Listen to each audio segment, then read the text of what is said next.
Okay, the final and most deadly of the plagues was the plague of Makas B'choros, the death of the firstborns in Egypt. And so God tells Moses, you shall take hyssop and put it into the blood and place the blood on the doorposts, the two doorposts on the right and the left, and put it on the mashkoif, which is the lintel on the top. By doing this, no plague will enter into your home. You will be protected. I will not allow the angel of death to come into your home. And this shall be preserved for all generations to come. How? By placing a mezuzah on your doorpost. By placing a mezuzah on your doorpost, this will protect you from the angel of death. Interesting question from the Kli Yakar. The Kli Yakar says, on one hand, God tells Moses, you shall place the blood, which, by the way, the blood was from the Paschal lamb and from circumcision, from the Bris Milah. It was mixed together and put onto the doorposts. It was before Matan Torah, before the giving of the Torah, and therefore there was no official mezuzah yet.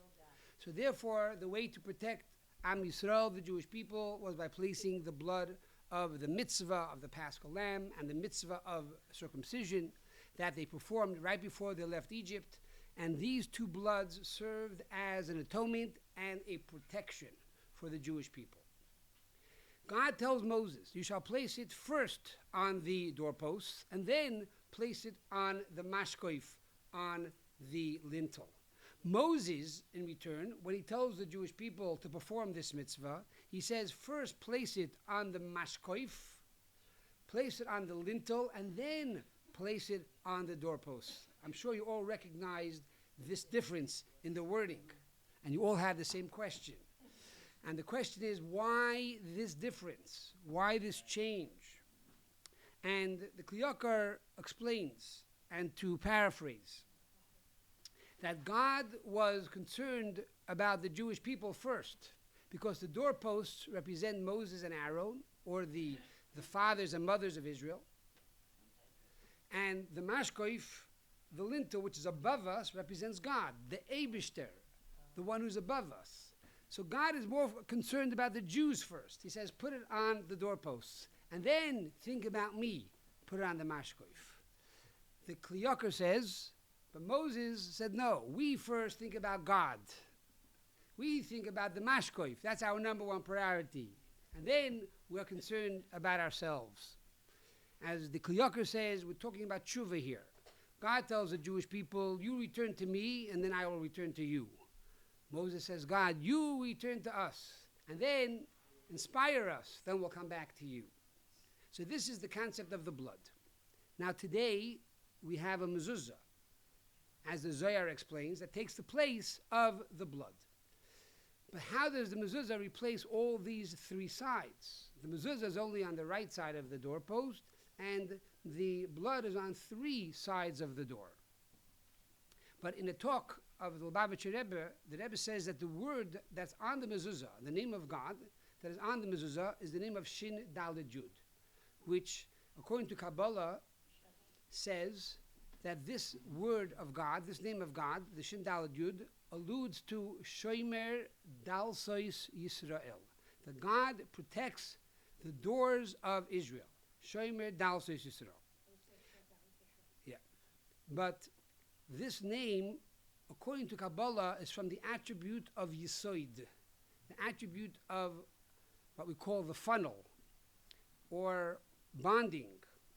And this attribute of Yisoid is the attribute of koil, which means it unites all the previous attributes. Therefore, the right side is chesed, which is kindness. The left side is gevura, which is judgment. And then you have the top, which is tiferes, which is mercy. The side, which is on the bottom, connects all these three and brings it together. So with one mezuzah, you have all of these three levels of protection, yet it goes through the right side because chesed, kindness, should always overpower and should always initiate all of the additional attributes of God. So this is the mezuzah. So let's elaborate a bit today on the power of the mezuzah, the meaning of the mezuzah, and how this applies to our daily life. First and foremost, the Torah says, you will place the blood on the doorposts. By doing so, I will not allow the angel of death, the plague, to enter into your home. You are going to be protected. Similarly, the mezuzah is a gift from God to all of us that protects us, not only when we're in the house, but also when we go out of the house. As the Zohar says, Hashem yishmor tzeischa uveyecha me'ata va'ad olam. God will protect. You're going out and you're going in. In other words, the mezuzah now, after Matan Torah, the giving of the Torah, that we have the 613 commandments, the mitzvah of the mezuzah not only protects you when you're in the house, but now it protects you when you're outside the house. And on the contrary, the main reason of the mezuzah is to protect you when you're outside of the house and also inside of your house. The word mezuzos, what does it mean? Our rabbis tell us the word mezuzos is made up of two words, zuz maves. Zuz maves, which means to move and push away death. So when the avenger of the blood, when the angel of death sees a mezuzah, it runs away, it gets scared, and it budges, it runs far from your home. But in addition to this, the mezuzah also adds to shalom bayis, peace in the home, between husband and wife and children. Because in the ketubah, or the Tanoim rather, it states that lo yizu mizeh v'lo yizeh mizu. You should not quarrel, you with her and her with you. That's mezuzah. Lo yizu mizeh v'lo yizeh mizu. That's the word mezuzah. So by having a kosher mezuzah, this protects us from quarreling. It also adds to long life. As we say in the Parshat V'hoyim Shemaya, that by doing this, Leman yirbu yemechem, this will increase the days of your life. And as we said earlier, it's also a protection, Shin Daled Yud, the name of God, which is on the mezuzah, which is from the Zohar, means Shomer Dalsos Yisrael, the God protects the houses of Israel. Now, interesting to note, if you add up the letters of the word mezuzah, Mem, Zayin, Vav, Zayin, Hey, it equals the number 65. 65 is the same as God's name, the name of Adonai, which means Adonai is like Adon Olam. God is the master of the universe. Number one, he's the master of our home. One of the reasons of why we put a mezuzah on the house is when you come into the house, you kiss the mezuzah, and you are reminded that this is a home of God, and therefore you should act appropriately.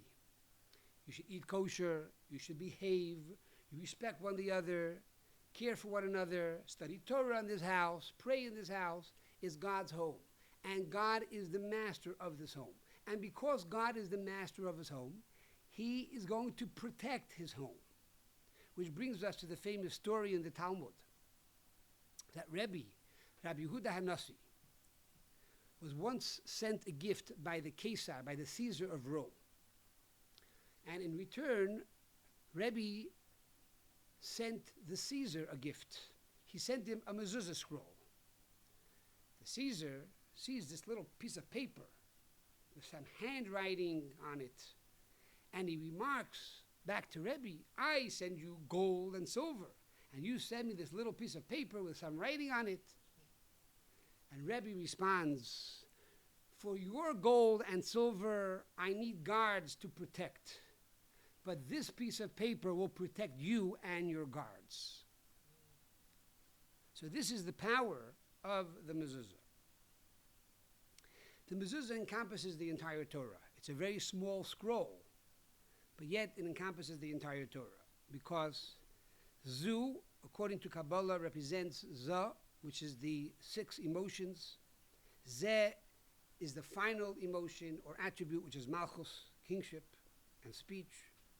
And then you have Mem, the Mem of Mezuzah, which is Bina, understanding. So you have intellect, emotion, and action. Also in the Mezuzah, you have the Shema Yisrael and V'hayim Shemoya, which are the 2 first portions of the Shema. That is a kosher Mezuzah. If it has in it the Birchas Kohanim, the priestly blessings, it is not kosher.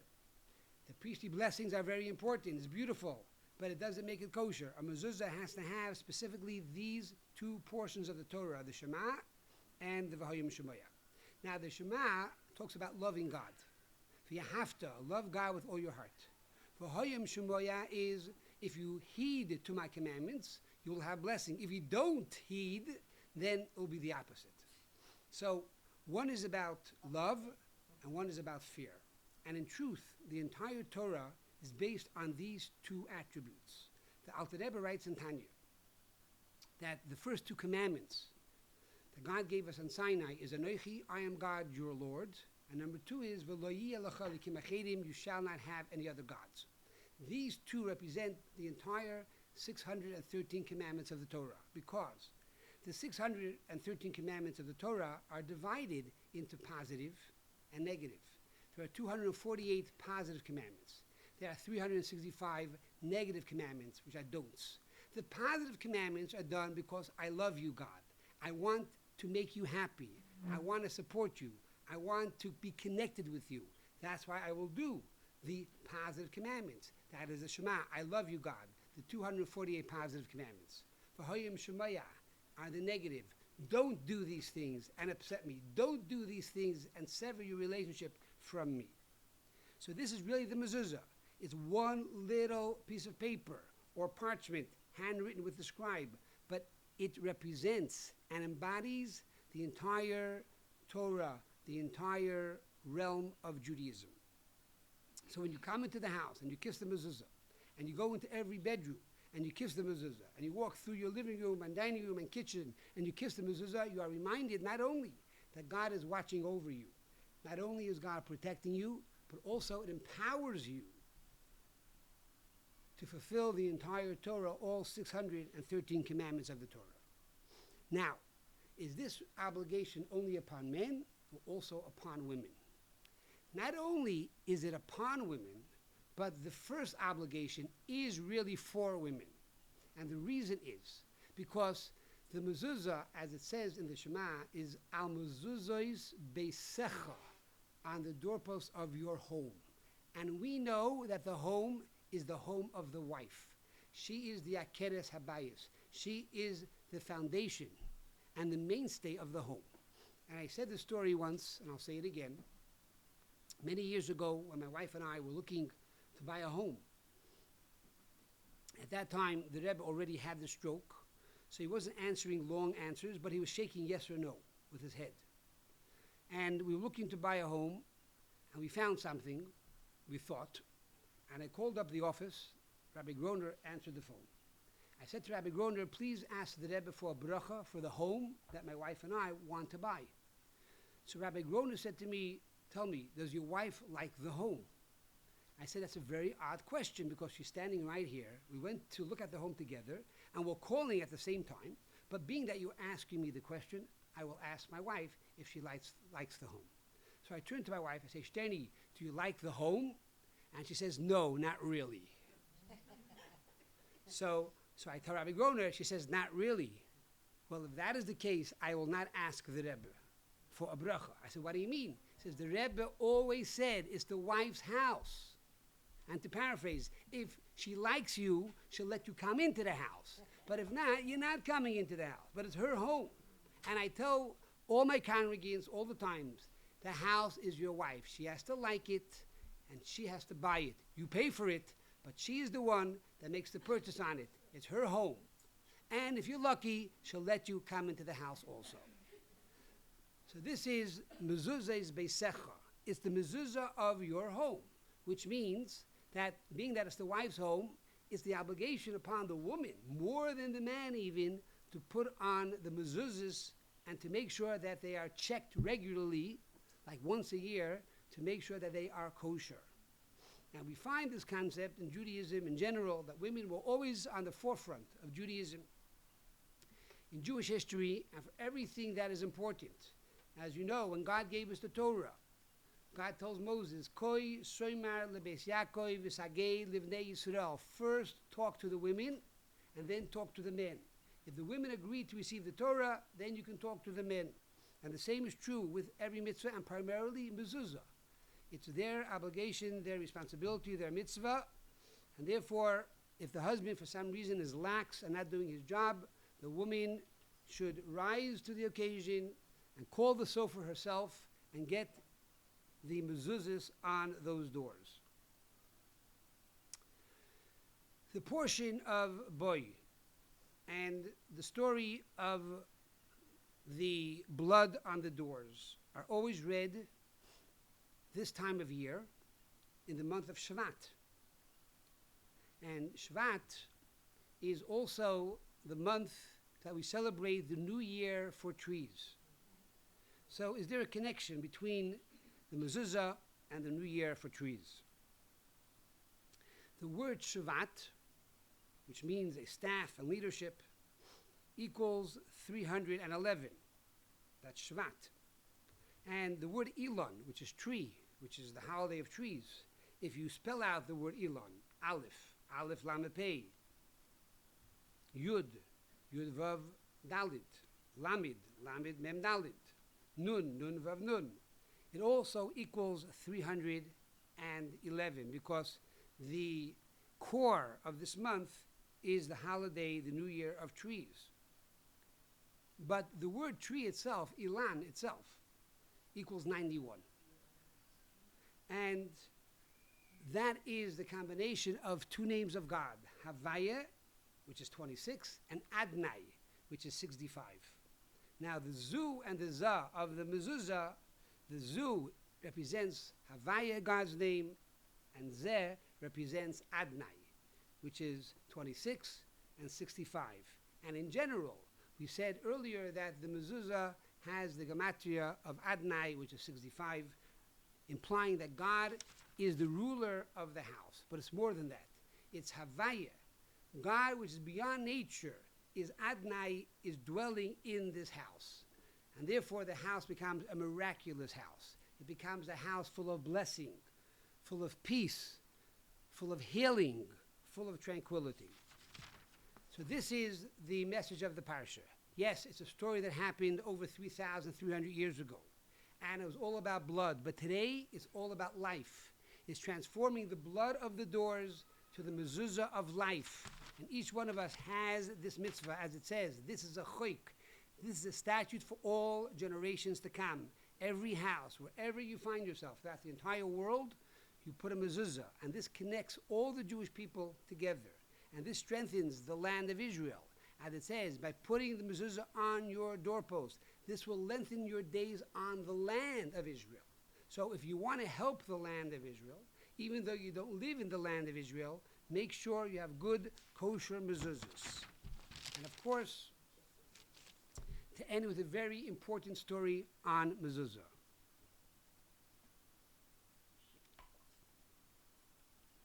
As you know, we published a book a number of years ago called Guardian of Israel, Miracle Stories of Tefillin and Mezuzah. I'm going to share today one of these beautiful stories. There was a congregant that lived in our community. We will call him Barry. Barry moved from the Heights to Monsey. When he came to Monsey, he decided, I don't want to buy a house yet. I'm going to first rent, see if I like it, then I'll stay in the community and buy. So he rents this 2-floor house, a main floor and a basement.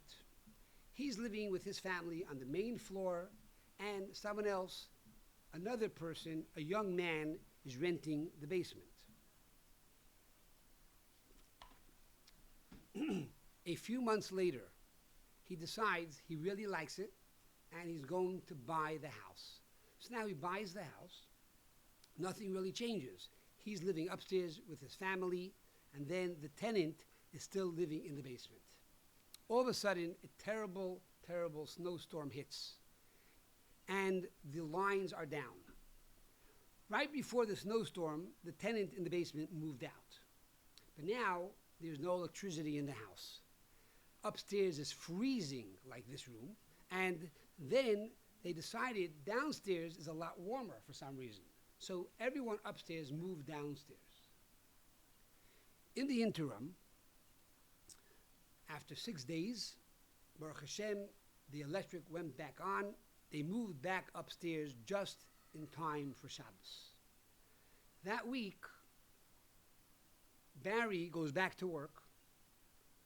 He's a lawyer in a boutique law firm, and the boss tells him, Barry, I'm sorry, but it looks like we have to cut your salary in half. What? Cut my salary in half? What does that mean? Yeah, one of the big clients, he doesn't know if he can continue, working with us, so we have to cut you in half. He's thinking to himself, it doesn't make sense. If I have kosher tefillin, kosher mezuzahs, I should be making a good living. It doesn't make sense. He begins to call various rabbis. One of them was me. So I tell him, did you check the mezuzahs? He says, of course, my mezuzahs are the top quality. I said, but what about the basement mezuzahs? He says, you're right. We never checked the basement mezuzahs. I never lived there. There was another person living in the basement. He checks the basement mezuzahs. Most of them are not kosher. A few of them are maybe kosher. And one or two were placed in the wrong location. He rewrites all the mezuzahs. He puts it up. And a week later, his boss walks back into his office. He says, we work things out. You're getting back your full salary. Now, let me explain to you what happened over here. According to Jewish law, the one who rents the home is obligated to have the mezuzah. In other words, not the one that owns the house, but the one who is dwelling and renting the house. So up until now, he was living upstairs. Barry and his family was living upstairs, and someone else was renting the downstairs. Therefore, he was not responsible for the mezuzahs downstairs. Now, the tenant moves out. He moves down. All of a sudden, now he acquires the basement as well. It's his responsibility. But half the mezuzahs are not kosher. All of a sudden, he loses half his parnasa. He loses half his salary. He fixes the mezuzahs, and he gets back the entire salary. It's very important to have kosher mezuzahs on every door. This will bring you health. This will bring you parnasa, sustenance, and this will bring you tremendous blessing. So we hope and pray, by having kosher mezuzahs on our doorposts, we will be protected from the angel of death. We will have peace in our home, and this will bring peace to the land of Israel. Leman yirbu yimechem v'mei v'nechem ala adama, for all generations to come, with the coming of Mashiach, v'mheira b'imenu. Amen.